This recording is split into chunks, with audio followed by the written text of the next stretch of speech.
செய்தியை பார்த்துக் கொண்டிருக்கிறோம். ராமநாதபுரம் மாவட்டம் மண்டபம் கலைஞர் நகரில் 100க்கும் மேற்பட்ட வீடுகளுக்குள் மழைநீரானது புகுந்திருக்கிறது. இதனால் மக்கள் பெரும் அவதியடைந்து வருகிறார்கள். ராமநாதபுரம் மாவட்டம் மண்டபம் கலைஞர் நகரில் 100க்கும் மேற்பட்ட வீடுகளுக்குள் மழைநீரானது புகுந்ததால் மக்கள் அங்கு பெரும் அவதியடைந்து வருகிறார்கள்.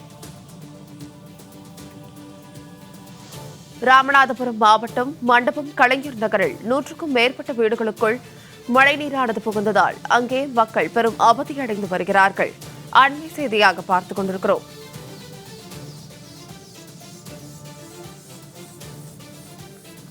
வீடுகளுக்குள் மழைநீர் புகுந்ததால் ராமநாதபுரம் மாவட்ட மக்கள் பெரும் அவதியடைந்து வருகிறார்கள்.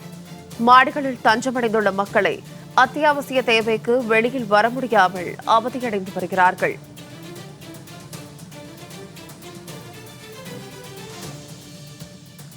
ராமநாதபுரம் மற்றும் சுற்றுவட்டார பகுதிகளில் மிதமான மழை பெய்து வந்த நிலையில் தற்போது மழைநீரானது வீடுகளுக்குள் புகுந்திருக்கிறது. இதனால் மக்கள் பெரும் அவதியடைந்து வருகிறார்கள். மேகவெடிப்பால் பாம்பனில் நேற்று 3 மணி நேரத்தில் 19 சென்டிமீட்டர் மழையானது கொட்டி தீர்த்திருக்கிறது. மேகவெடிப்பால் பாம்பனில் நேற்று 3 மணி நேரத்தில் 19 சென்டிமீட்டர் மழையானது கொட்டி தீர்த்திருக்கிறது. ராமநாதபுரம் மாவட்டத்தில் மழையின் காரணமாக வீடுகளுக்குள் மழைநீர் புகுந்திருக்கிறது. இதனால் மக்கள் பெரும் அவதியடைந்திருக்கிறார்கள். மேலும் இதுகுறித்தான கூடுதல் விவரங்களோடு நேரலையில் இணைகிறார் எமது செய்தியாளர் சல்மான். வணக்கம் சல்மான், தற்போது இந்த வீடுகளுக்குள் மழைநீரானது புகுந்திருக்கிறது. மக்கள் எப்படியெல்லாம் அவதியடைந்து வருகிறார்கள்? விரிவான விவரங்களை பதிவிடுங்க.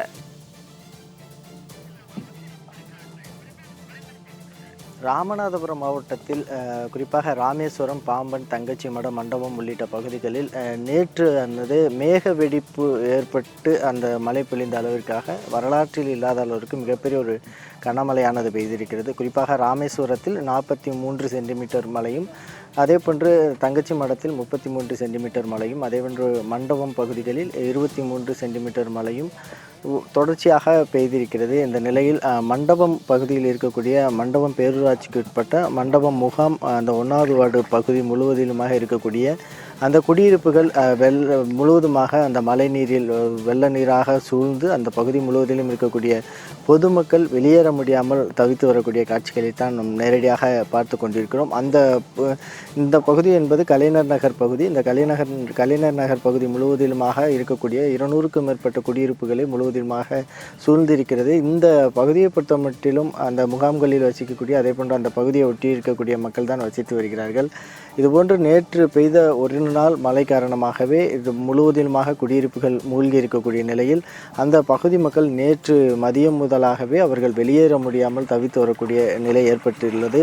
ஏனென்றால் திடீரென இதுபோன்ற மழை பெய்த நிலையில் அவர்கள் எப்போதும் போலதான் இருக்கும் என நினைத்து அவர்கள் வீடுகளுக்குள்ளே இருந்த நிலையில் மழை நீரானது இடுப்பு அளவிற்கு வந்திருக்கக்கூடிய நிலையில்தான் தற்பொழுது அவர்கள் வீட்டை விட்டு வெளியேற முடியாத ஒரு சூழலுக்கு தள்ளப்பட்டிருக்கிறார்கள்.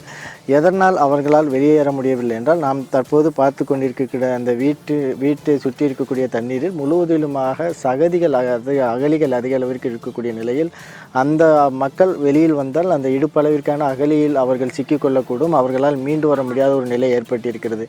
ஏற்கனவே இதுபோன்று தண்ணீர் நிரம்பியிருக்கக்கூடிய நிலையில் வடிகால்கள் முறையாக அந்த பகுதியில் வடிகால்கள் என்பதே இல்லாத ஒரு சூழலில் தான் அவர்கள் நேற்று மதியத்தில் இருந்தே உணவு உள்ளிட்டவைகள் அடிப்படை வசதிகள் கூட கிடைக்காமல் தவித்து வரக்கூடிய ஒரு நிலை ஏற்பட்டு வருகிறது. நாம் தற்போது நின்று கொண்டிருக்கக்கூடிய வீடுகளில் கூட இதுபோன்று வீட்டை மூழ்கடிக்கும் வகையிலாக அந்த மழைநீரானது தேங்கியிருக்கக்கூடிய ஒரு காட்சிகளை பார்க்க முடிகிறது. இதனால் அந்த பகுதி மக்கள் கடும் சிரமத்திற்கு சந்தித்து வருகிறார். நேற்று மதியம் முதலாக வேறு இடங்களுக்கு சென்று அவர்கள் தங்கி இருக்கக்கூடிய ஒரு நிலையில் நேற்று இரவு கூட அவர்கள் இந்த வீடை போன்று மற்ற வீடுகளில் எல்லாம் தண்ணீர் முழுவதுமாக மூழ்கி இருக்கக்கூடிய நிலையில் அவர்கள் வேறு வீடுகளுக்கும் அதே போன்று தெருக்களிலும் கூட குடியேறி அவர்கள் இரவு முழுவதுமாக தூங்கக்கூடிய ஒரு நிலை ஏற்பட்டது. தொடர்ச்சியாக அந்த பகுதியில் விஷப்பூச்சிகளான பாம்புகள் உள்ளிட்டவைகளும் நடமாட்டம் அதிகமாக இருப்பதால் அந்த பகுதி மக்கள் கடும் அச்சத்தோடு தவித்து வரக்கூடிய ஒரு காட்சிகளை நாம் தொடர்ந்து பார்த்து வருகிறோம். அந்த பகுதி மக்கள் வெளியேற முடியாத நிலையில் மாடிகளிலே தஞ்சம் புகுந்திருக்கிறார்கள். எனவே அரசு இந்த பகுதிக்கு உடனடியாக விரைந்து அதிகாரிகளை அனுப்பி தண்ணீரை வெளியேற்றுவதற்கான நடவடிக்கைகளை மேற்கொள்ள வேண்டும் என்ற கோரிக்கையும் எழுந்திருக்கிறது. அந்த பகுதி பாதிக்கப்பட்ட மக்கள் இருக்க அவங்க கூட கேட்க, இந்த தண்ணி எப்போ வந்துச்சு, எவ்வளோ கஷ்டமாக இருக்கு? நேற்று ஃபுல்லாக மழை பெஞ்சிச்சு, காலையிலேருந்து சாயங்காலம் வரைக்கும் மழை பெஞ்சிச்சு. அதில் தண்ணி நின்றுச்சு. ஒரு வருஷத்துக்கு முன்னாடி தண்ணி நின்றுச்சு, இந்த ரோடு வரைக்கும் வரும் தண்ணி. இப்போ இன்றைக்கி நேற்று ரொம்ப மழை பெஞ்சு உள்ளே நல்லா வந்துச்சு. எல்லார் வீட்டுக்குள்ளுமே தண்ணி வந்துச்சுண்ணே. நேற்று நைட்லாம் தண்ணி. காலையில் கொஞ்சம் வீட்டுக்குள்ளே இல்லாமல் வெளியே வாசல் ரோடு வரைக்கும் இருக்குது அவங்களுக்கு. நமக்கு ரொம்ப தண்ணி. ஆமாண்ணா, இந்த சைடில் உள்ளவங்க நாங்கள் எங்கள் அத்தை வீட்டில் போய் தூங்கிட்டு இருந்தோம். அங்கிட்டு இருக்கவங்கலாம் வெளியே வர முடியல. வெளியே வந்தால் சகதி, கால் உள்ளே போய் நின்றுக்கும். எல்லாராலையும் வெளியே வர முடியாது. யாராவது ஒரு ஆள் மட்டும் வெளியே போய் ஜாமான்லாம் வாங்கிட்டு வந்துட்டு போவாங்க. அந்த மாதிரி நமக்கு வேலைக்கு போக கஷ்டமாக இருக்குது. இந்த தண்ணியில் நடந்து போய் ஃபேன்லாம் நனைஞ்சிரும். அந்த மாதிரி போகிற மாதிரி இருக்குது. நைட்டானால் கதவெல்லாம் அடைச்சிட்டு தான் படுக்கிற மாதிரி இருக்குது. பூச்சி, இந்த பாம்பு எதுவும் உள்ளே வந்துருமா, இது அந்த மாதிரி ஏரியா தான். பாம்புலாம் தெரியும் அந்த சைடு. இது யாராவது வந்து பார்த்தாங்களா? நேற்று மழை பெஞ்சு தொடர்ந்து அதிகமாக மழை பெஞ்சிச்சு. யாராவது இந்த ஏரியாவில் பார்த்துருக்காங்க? இல்லை, யாரும் பார்க்கல. முன்னாடி தண்ணிண்டா இதுக்கு முன்னாடி பார்த்துருக்கேன். கலெக்டர் பம்ப் மோட்ரு வச்சு தண்ணி அடிச்சு விடுவாங்க அந்த போட்டு. அப்போ அங்கிட்டு வருவாப்பில் இது பண்ணி வருவாப்ப. இங்கிட்ட யாரும் பார்க்கலண்ணா. இன்னும் பார்க்கல. தொடர்ச்சியாக இந்த பகுதியில் ஒரு 200க்கும் மேற்பட்ட குடியிருப்புகள் இருக்கின்றன. இந்த குடியிருப்பு பகுதிகளில் ஒரு 150க்கும் மேற்பட்ட குடியிருப்புகளை முழுவதுமாக அந்த மழைநீரானது சூழ்ந்திருக்கிறது. இடுப்பு அளவிற்காக அந்த மழைநீர் சூழ்ந்துள்ளது காரணமாக அவர்களுக்கான காலையில் அந்த பால் பாக்கெட் உள்ளிட்டவைகள் கூட கிடைக்காத ஒரு நிலையில், குழந்தைகளோடு அந்த பகுதியில் இருக்கக்கூடிய பெண்களும் பொதுமக்களும் தவித்து வரக்கூடிய ஒரு நிலையில் மொட்டை மாடி மீது அமர்ந்து அவர்கள் இருக்கக்கூடிய ஒரு நிலை ஏற்பட்டு வருகிறது. அதே போன்று இந்த பகுதியில் இருக்கக்கூடிய பள்ளி மாணாக்கர்களும் காலை முதலாக அவர்கள் வெளியேற முடியாத, பள்ளிக்கும் கல்லூரிகளுக்கும் செல்ல முடியாமல் அந்த பகுதியிலேயே முடங்கி இருக்கிறார்கள். மண்டபம் பகுதியில் இதுபோன்று தொடர்ந்து ஒரு நிலை நீடித்து வரக்கூடிய நிலையில் கலைஞர் நகர் பகுதியில் தொடர்ச்சியாக ஒரு 200க்கும் மேற்பட்ட குடியிருப்புகள் மூழ்கி இருப்பதால் உடனடியாக அரசு நடவடிக்கை எடுக்க வேண்டும். தற்போது வரைக்குமாக எந்த அதிகாரிகளும் அரசியல் ஆளுங்கட்சியினரும் கூட நேரடியாக இதுவரைக்குமாக தங்களை பார்க்கவில்லை. ஏனென்றால் இந்த பகுதியில் அடிக்கடி இதுபோன்று ஒரு மழை காலங்களில் நீர் தேங்கும்.